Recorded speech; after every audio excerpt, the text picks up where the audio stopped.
Zanchi is a scholastic theologian. Hmm. And part of what that means is that he's not a Renaissance scholar, right? He's not. If you read Calvin in Latin, it is it's terribly difficult, right? As somebody said recently, Calvin was on Team Renaissance in terms of the flowery language and the He was way that showing he off. structured and organized his sentences, Right. right? That's really challenging. Zanchi doesn't do that. Zanchi seeks clarity through the scholastic method. And that means that a lot of what he writes is actually very easy to translate, which I'm thankful for. That's good. Um, some of the most challenging sections were actually the introductory letter, Hmm.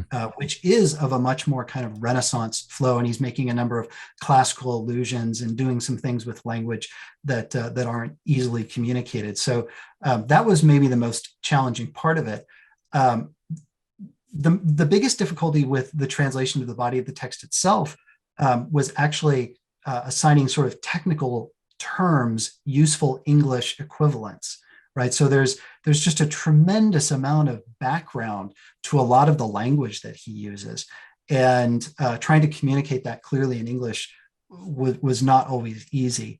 I think the treatise begins at a very dense place where he's actually talking about his theological method Hmm. for a few paragraphs. And that is a chunk that I probably translated 15 or 20 times, trying to make it sound good in English. I don't know that I succeeded in that bit. I think some of the rest of it reads pretty well. Yeah, it Um, does. Right. Good, yeah. But some bits of it are a little Sure. bit tricky. Oh, at what point in what time of life are we speaking here when he wrote Spiritual Marriage? Yeah, good. So that too is complicated because everything about Zanchi is complicated. So this treatise probably began life as part of a series of lectures that he offered to his students at the last place that he taught, the Casmirianum in Neustadt. There he was doing New Testament theology was his task. And so he started with Ephesians and he moved on through the Pauline letters to First Thessalonians. And so I assume that those notes were eventually taken by his heirs and turned into what is a massive commentary on I Ephesians. see. Okay, so the spiritual marriage is actually an excursus on Paul's comments about marriage in Ephesians 5 towards the end of the chapter.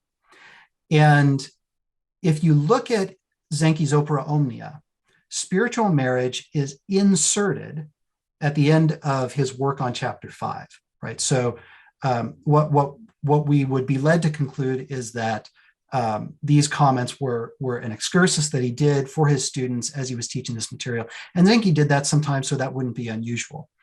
I'm not 100% sure that that's where they came from. This may actually have been a discrete treatise that he worked on later in life, but it's probable that it came from this original Ephesians material. It was then printed as part of the Ephesians commentary, but towards the end of his life, he seems to have decided to spin it off as an independent treatise. So I think this is actually the very last thing that he published.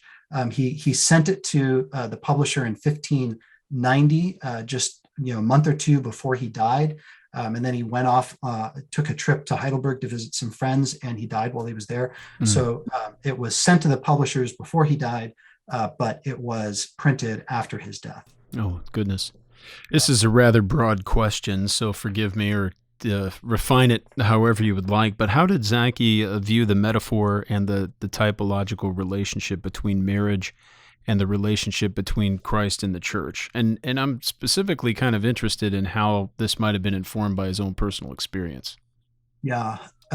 So he never specifically says something like, "Let me tell you a little bit about my marriage," and like that. Right. That Okay. people don't do that in the early modern period. Zanchi certainly didn't.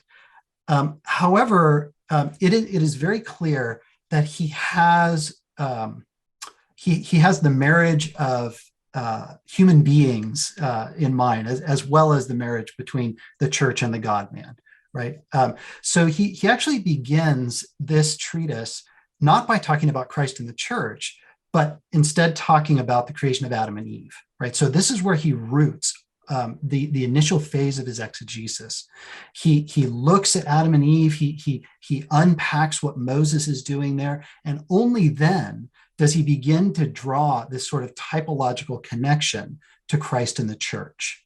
So even though this is really an excursus from Ephesians 5, he's going to begin with Genesis 2 because he sees that as the foundation, because it's all about first Adam, second Adam, right? It's all Romans 5 and 1 Corinthians 15.